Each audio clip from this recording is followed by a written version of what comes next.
Who's bitter in small towns? Which Republican governor promises to fight against a ban on gay marriage? And what should we hope to get out of the Supreme Court? Welcome to Flaming Politics, I'm Jaffe Grant. Today we're going to talk about just how dumb Barack Obama's comment about bitter small-town America really is. And it's not a rhetorical dumb, I'm actually saying what he said was pretty dumb. But first, here's the stories you need to be talking about this week. In Egypt last week, 5 men were sentenced to 3 years in prison on charges of habitual practice of debauchery. That's obviously a quote. While Egypt has no specific law regarding homosexuality, human rights groups have noted there have been a rise in arrests and convictions recently, especially when the men are HIV positive. 4 of the men in this case are HIV positive, and as reported in the AP, the defense lawyer for the men said they were beaten and tortured to extract a confession from them. Also, once the conviction was handed down, the defense lawyer says that 2 of them cried, this is a quote, cried, screamed, and shrieked. The other 2, they remained silent, but I saw the anger in their eyes for the injustice they had been exposed to. Because I'll never pass up a good chance to do a bad Austrian accent, the governor, California's Arnold Schwarzenegger, met with log cabin Republicans in San Diego last week at their national convention. When asked about a possible November ballot initiative by anti-LGBT groups to ban gay marriage in California, the governor said this: "Well, first of all, I think it would never happen in California, because I think that California people are much further along on that issue." That's Henry Kissinger, not Arnold Schwarzenegger. Just read the quote. Sorry, I'll just keep going. And number 2, I will always be there to fight against that because it would never happen. I think we need a constitutional amendment so that foreign-born citizens can run for president, but not about gay marriage. That's a total waste of time.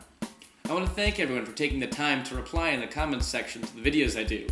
I can't reply to everyone, but what I'm going to do is each week reply to one of my favorites in a segment I'm going to call The Comment of the Week. This week's comment comes from MGH at After Elton. He writes, 27 states have already written the concept of equality for gays and lesbians out of their constitution. Anti-gay acronyms, DADT, DOMA, still plague federal law. Our best hope for the recognition of the full dignity of gays and lesbians as citizens of this country is the federal judiciary. And our only hope for the federal judiciary is a Democratic president. What I really like about your comment is it brings up one of those big questions that we should be asking ourselves, which is, where do our best efforts lie? I think you make a really good case for equal rights being enacted by the Supreme Court. There's certainly a historical precedent with Roe v. Wade and the Civil Rights Movement.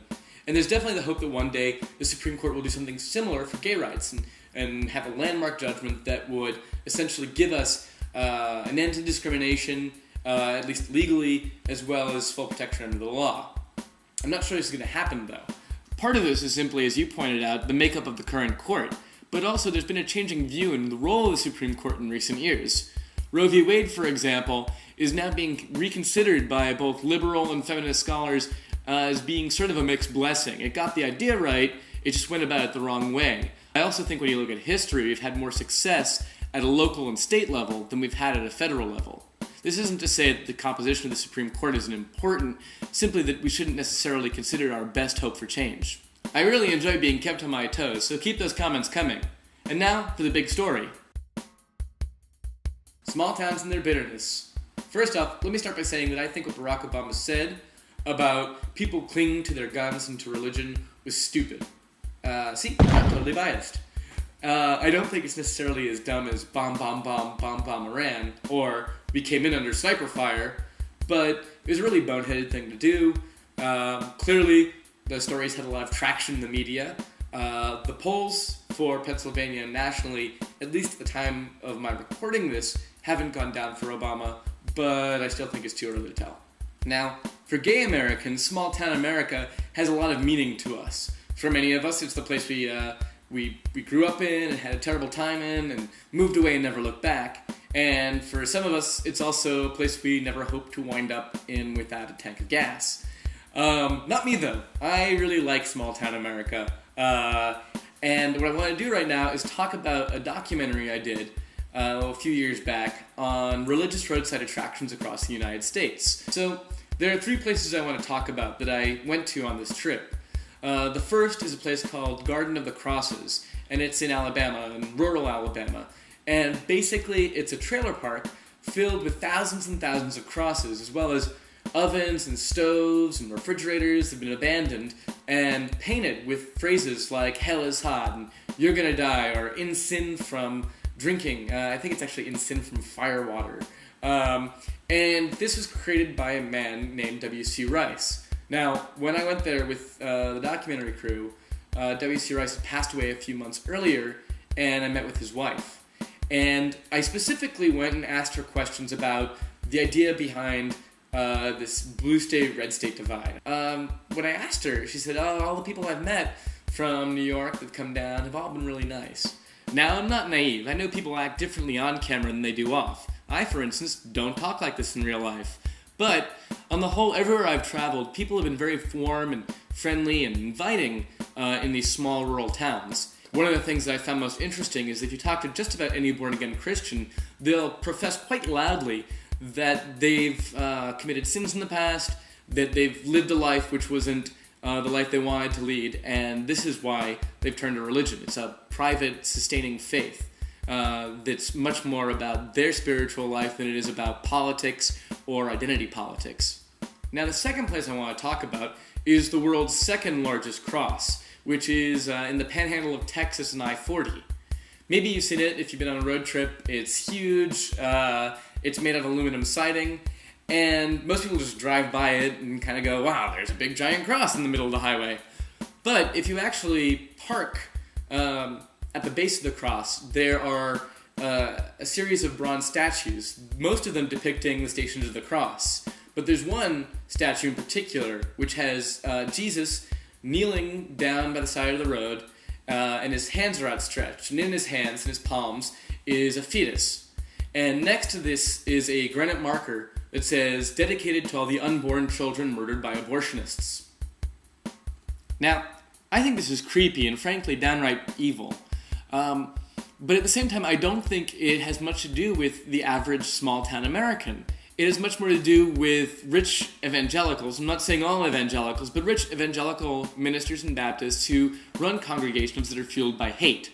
But too often we confuse these Christian fascists, or we conflate these Christian fascists with everyone living in small-town America. The last place I went to on this trip that I want to talk about is Laramie, Wyoming, which, as you know, is where Matthew Shepard was killed. And I wanted to go and see the spot where he died. And I started asking around town where it was, and nobody seemed to know. Either they said they moved to town after that had happened, or that they simply just didn't know where it was and seemed confused that I would be asking. So me and the crew, we hopped on the internet and were able to figure out from descriptions where it probably was. And we drove up, and we're in the process of building a tract home development in front of the road. But we were able to sort of go back and find this dirt path and sort of bottomed out, and we walked up this hill to this sort of plateau that overlooked the town, and you could see the fence. There was nothing to mark it, and nobody knew about it. The truth is, most of small-town America doesn't hate gay people. They just don't think about us at all. Why is this important? Well, small-town America holds such an important place in the American identity. Whether we're politicians or just people, we tend to project our biggest hopes and fears onto small-town America. Many of us think of the place as being a Norman Rockwell painting with American flags flying from every home, and the soul of America is served up at the malt shop on Main Street, while others of us see it as, well, Deliverance or Jeff Foxworthy. But the reality is, none of those things are true, and never have been true.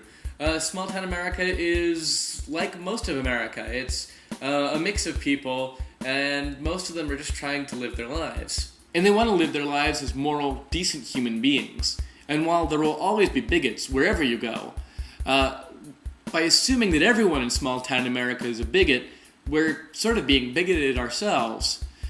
Rather than looking at small-town America as hostile territory, we should consider that the things that we value, equal protection under the law, the right to keep government out of our bedroom, and the right to live a life without fear, are American values, are moral values, are intrinsic to this country and to its founding.